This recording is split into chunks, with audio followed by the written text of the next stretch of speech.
मुझे खुद नहीं पता था कितना अच्छा प्रोग्राम यहाँ पर होगा। मैं कल भाग करके रांची में, बोकारो में उद्घाटन करने गया था, इसके पहले मंडला में उद्घाटन करने गया। अभी सुबह कस्तूरबा माँ के 82 साल पूरे हुए हैं, तो मैं जहाँ कस्तूरबा जी रहती थी हरिजन सेवक संघ में, उस कार्यक्रम में कई लोग थे बड़े, उनको प्रणाम करके और भागा। और मैं जा रहा हूँ रुड़की, वर्ल्ड वाटर कॉन्फ्रेंस हो रही है कल से, तो उसमें मुझे भाग लेना है। आदरणीय शर्मा जी के प्रति, उनके स्टाफ के प्रति, यहाँ की जनता के प्रति, ये जो अभिभावक है वो असली पूंजी है जो बच्चे हमको देते हैं। सबसे मूल्यवान संपत्ति क्या होती है? संतान होती है। और वो किसके पास आती है? शिक्षक के पास आती है। तो शिक्षक जब सुधार करता है, शिक्षक ऐसा दायित्व है कि हम क्या कर सकते हैं, वो युग परिवर्तन करने वाला तैयार करता है। एक शिक्षक युग परिवर्तित करता है और एक शिक्षक महान होता है। शिक्षक से महान गुरु गोविंद दो खड़े का कोई लागू पाए, बलिहारी गुरु अपनी गोविंद जी बताए। बहुत बहुत धन्यवाद। बहुत बहुत बड़े सौभाग्य की बात है क्षेत्र के लिए कि आप पद्मश्री पद से नवाजे गए, थोड़ा सा प्रकाश डालेंगे इस पर। अब ये तो भारत सरकार के माननीय राष्ट्रपति जी का ये सही है कि पद्म सम्मान बहुत बड़ा सम्मान है देश के लिए। और 1999 में मुझको स्टेट अवार्ड मिला था उत्तर प्रदेश सरकार के तत्कालीन मुख्यमंत्री राम प्रकाश गुप्ता जी, और सूरज भान साहब गवर्नर थे। तो मुझको उस समय, आज से 27 साल पहले, ये सच है कि 250 से ज्यादा डॉक्यूमेंट्री मेरे काम पर बनी है। और अटल भूजल योजना मेरे मॉडल पर 6000 करोड़ की बनाई गई है। 1500 जलग्राम बनाए गए हैं। जिस बुंदेलखंड में मालगाड़ी से पानी जाता था, उस बुंदेलखंड में मालगाड़ी से धान आ रहा है, बासमती आ रहा है। और ये सच है कि देश और दुनिया में पानी के मॉडल को लेकर के माननीय प्रधानमंत्री जी ने 100 बार की 4 बार की मन की बात में मेरे बांदा के काम का उल्लेख किया है। तो मेरे लिए ये पद्म सम्मान बहुत सम्मान है। मेरे सर पे नहीं रहता, वो जहाँ है वहाँ है। मैं एक गांव का व्यक्ति हूँ और इस गांव में मैंने जन्म लिया है। शर्मा जी की बात से बड़ा प्रसन्न हूँ कि मैंने भी सोचा था कभी जहाज ऊपर से जाता था, मैं जहाज पे नहीं चला था। मैं देखता था कलेक्टर कैसे होते हैं, कमिश्नर कैसे होंगे, गवर्नर कैसे होंगे। मैं भी एक, जहां मैंने जन्म लिया प्राइमरी नहीं थी, जूनियर नहीं था, हाई स्कूल नहीं थी, रोड नहीं था, पानी नहीं था, लेकिन आज ईश्वर की कृपा थी। उसका श्रेय भले ही सरकार मुझको दे रही हो, लेकिन प्राइमरी है, जूनियर है, हाई स्कूल है, इंटर कॉलेज है गवर्नमेंट का, और वो देश के अंदर जलग्राम के रूप में पूरे देश में जाना जाता है। तो ये हम लोगों के लिए गौरव की बात है। और व्यक्ति को घमंड नहीं होना चाहिए, व्यक्ति को निंदा से नहीं डरना चाहिए, व्यक्ति को कभी ये नहीं मानना चाहिए कि मुझसे पहले भी बहुत लोग पद्मश्री हुए हैं, मेरे बाद भी होंगे।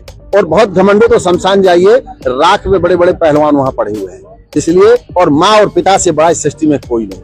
जो स्वयं गीले में सोती है, सूखे में छुलाती है, जो भूखे रहकर भोजन देती है, वो माँ होती है। और माँ के बाद शिक्षक होता है। अपने से बड़े 2 व्यक्ति बनाते हैं, एक माँ और पिता।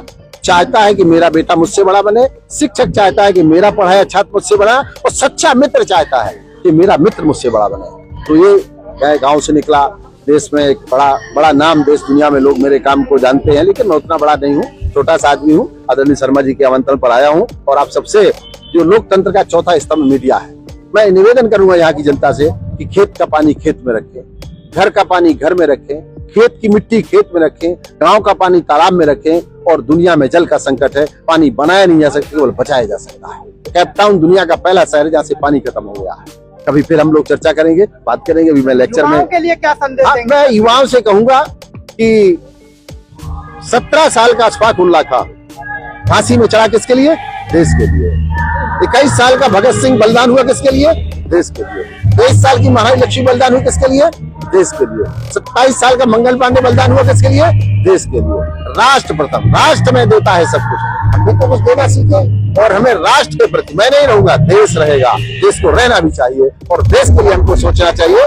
आज हमारे सामने एक ही प्रार्थना है, युवा, जो सबसे बड़ा नशा है देश में, वो मोबाइल का नशा है। इस मोबाइल के नशे से दूर रहे। काम की चीज तो गूगल पे सोचे, लेकिन लोकतंत्र का जो चौथा स्तंभ मीडिया है, इसके प्रति भी, लोक के प्रति जो ताकत का भाव है, वो ताकत का भाव बना रहे। आपसे बड़ी उम्मीद है। पानी बचाने में, पेड़ लगाने में, जल ही जीवन है, पानी ही परमात्मा है, जल जगन्नाथ है। बहुत बहुत धन्यवाद। प्रोग्राम चल रहा है, प्रोग्राम को लेकर क्या कुछ कहना है आपको? ये बहुत खुशी की बात है कि आरके एकेडमी को 10वीं तक के लिए मान्यता मिल गया है। और सबसे बड़ा बात है कि सीबीएसई से एफिलिएटेड हो गई है। तो यहाँ के लोगों के बच्चों के लिए, उनके भविष्य के लिए बहुत ही अच्छा ये स्कूल अपना योगदान देगी। और बहुत खुशी की बात है। इसके लिए मैं शुभकामना देता हूँ आरके एकेडमी को और प्रज्ञा इंटरनेशनल को भी। तो उनके सहयोग से आरके एकेडमी बहुत अच्छा डेवलप कर रही है। जैसे कि बच्चों के प्रोग्राम जो चल रहे हैं, कैसा लगा सांस्कृतिक प्रोग्राम? बहुत ही अच्छा और बहुत ही आनंददायी, बहुत ही अच्छा। प्रोग्राम का उद्भव नाम दिया गया है, क्या कुछ कहना चाहोगे उद्भव के माध्यम से? ये बहुत ही अच्छा, यहाँ के बच्चे प्रोग्रेस कर रहे हैं और डेवलप कर रहे हैं, इसलिए एक नया उदय और मतलब 10वीं तक का जो इनको परमिशन मिल गया है सीबीएसई से, तो और अच्छा डेवलपमेंट होगा, इसलिए नाम इनका उद्भव दिया गया है कि और डेवलप करें। सर, आज यहाँ आरके एकेडमी स्कूल में पहुंचे हैं, जो प्रज्ञान पब्लिक स्कूल जेवर की संस्था, और यहाँ आप मेन चीफ गेस्ट के रूप में पहुंचे हो, तो क्या संदेश देना चाहोगे उन माता पिताओं को, उन बच्चों को? मैं तो ये कहूंगा कि इस क्षेत्र में ये बहुत ही अच्छा स्कूल है और इनको 10वीं का मान्यता प्राप्त होने के साथ साथ सीबीएसई का भी मान्यता मिल गया है।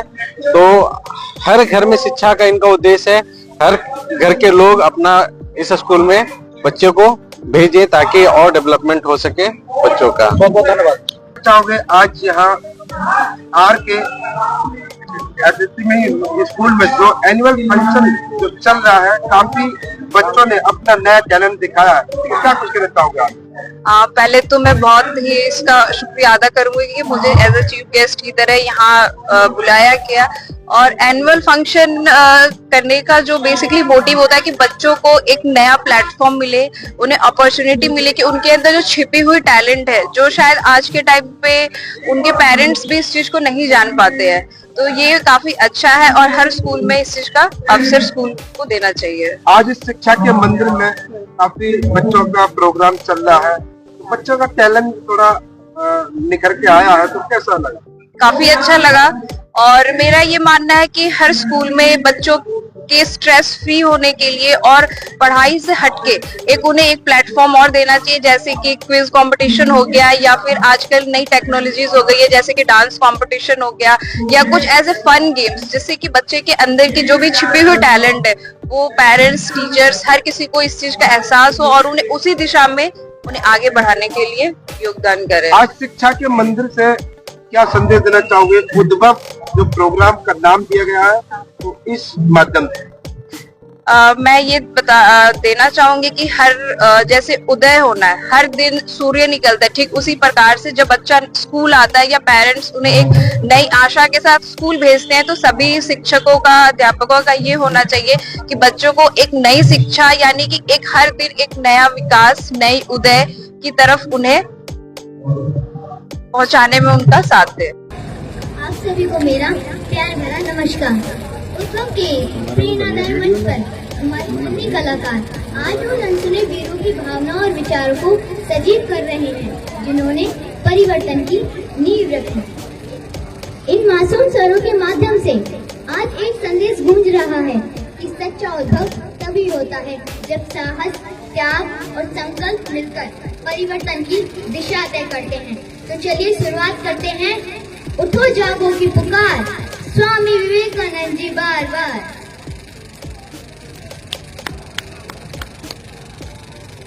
मैं हूँ स्वामी विवेकानंद। मैंने शिकागो में भाषण देकर पूरी दुनिया को भारत की महान संस्कृति से परिचित कराया और रामकृष्ण मिशन की स्थापना कर लोक का सेवा का संदेश दिया। मैं आज की युवा पीढ़ी से यह कहना चाहूँगा कि उठो, जागो और अपने लक्ष्य को पाए तक मत रुको, क्योंकि आत्मविश्वास और मेहनत से ही देश महान बनता है। जय हिंद, जय भारत। आइए अब आपका परिचय कराते हैं ज्ञान की पहचान, बी.आर. अम्बेडकर जी महान।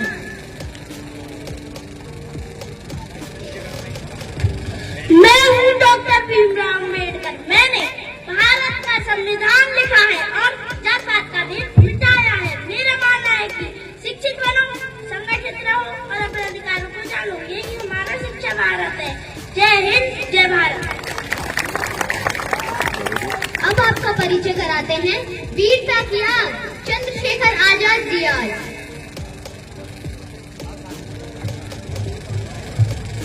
मैं हूँ चंद्रशेखर आजाद, देश के लिए जीना ही सच्ची आजादी है। मैं आज की युवा पीढ़ी से है कहना चाहूँगा, लीडर बनो और अपने देश के सम्मानों की रक्षा करो। जय हिंद, जय भारत। अब आपको परिचय कराते हैं अपने माननीय मुख्यमंत्री जी से। सेवा और सम्मान योगी आदित्यनाथ जी महान।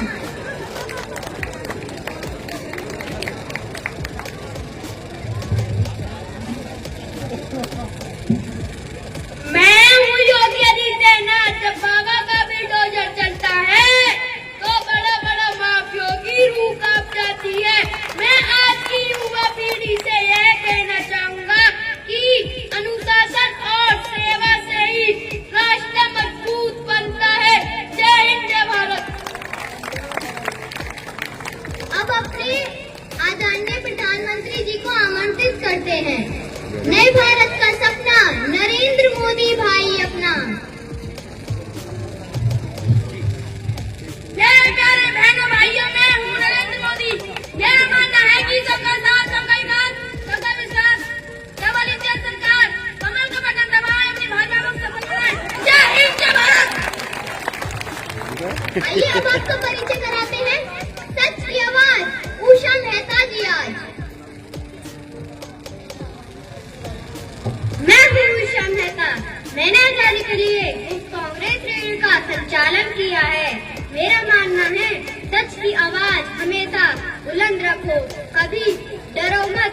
जय हिंद, जय भारत।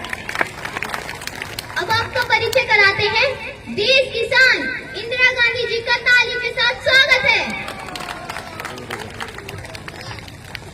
मैं हूँ इंदिरा गांधी। मैं भारत की पहली महिला प्रधानमंत्री हूँ। मुझे अपने देश से प्रेम है। मैं आज की युवा पीढ़ी से यह कहना चाहती हूँ, मजबूत बनो और अपने देश की जिम्मेदारी निभाओ। जय हिंद, जय भारत। आते हैं नई सोच की पहचान आनंदी गोपाल जोशी जी का ताली के साथ स्वागत है। मैं आनंदी गोपाल जोशी। मैं भारत की पहली महिला डॉक्टर हूँ। मुझे लड़के को पढ़ाना और बीमार लोगों की मदद करना अच्छा लगता है। मुझे अपने देश पर गर्व है। मैं आज आप सभी से यह कहना चाहूंगी, बेटियों पढ़ो और समाज की सेवा करके आगे बढ़ो। जय हिंद, जय भारत। आइए अब आपको परिचय कराते हैं धरती की शान बिरसा मुंडा जी महान। मैं हूँ बिरसा मुंडा। यह धरती मेरी माता है और यह माता का सौदा नहीं होता जब तक मेरे लोग आजाद नहीं होंगे। मैं कभी शांत नहीं रहूंगा। मैं आज आप सभी से यह कहना चाहूंगा, अपनी धरती, अपनी संस्कृति और अपने अधिकारों की रक्षा करें। जय हिंद, जय भारत। अब आपका परिचय कराते हैं कविता की उड़ान सरोजिनी नायडू जी की शान। मैं हूँ सरोजिनी नायडू। मैंने कहा था बेटियां कमजोर नहीं होती, वह भारत की ताकत है। मैं आज आप सभी से यह कहना चाहूंगी, अपने शब्दों और कर्मों से देश का नाम रोशन करो। जय हिंद, जय भारत। अब आपका परिचय कराते हैं आसमान छूने की शान कल्पना चावला जी का ताली के साथ स्वागत है। मैं हूँ कल्पना चावला। मुझे अंतरिक्ष में उड़ना बहुत अच्छा लगता है। सपने देखो और उन्हें पूरा करो। मैं आज की युवा पीढ़ी से ये कहना चाहूंगी, डरो मत, अपने हौसले से आसमान को भी छू सकते हैं। जय हिंद, जय भारत। आइए अब आपका परिचय कराते हैं सुरों की सरस्वती मधुर स्वर की मलिका। आइए तालियों की गड़गड़ाहट के साथ स्वागत करें लता मंगेशकर जी का। मैं हूँ लता मंगेशकर। आप सब मुझे सुरों की कोकिला के नाम से जानते हैं। मैंने संगीत के क्षेत्र में अपना योगदान दिया है। मैं आज की युवा पीढ़ी से यह कहना चाहूंगी, अपनी कला को ईमानदारी, लगन और नम्रता के साथ जियो, क्योंकि असली सफलता मेहनत और संस्कार से ही मिलती है। ऐ मेरे वतन के लोगों, जरा आँख में भर लो पानी,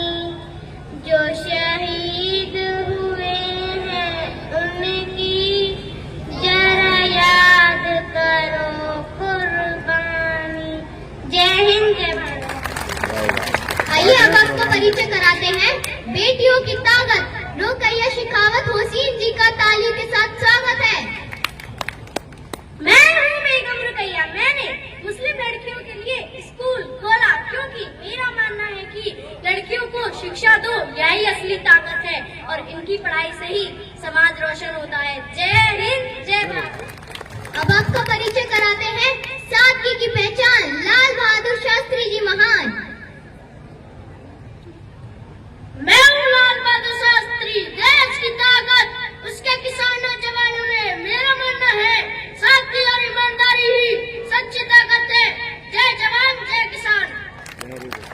अब आपका परिचय कराते हैं सपनों की उड़ान के साथ missile man of India APJ Abdul Kalam ji का ताली के साथ स्वागत है।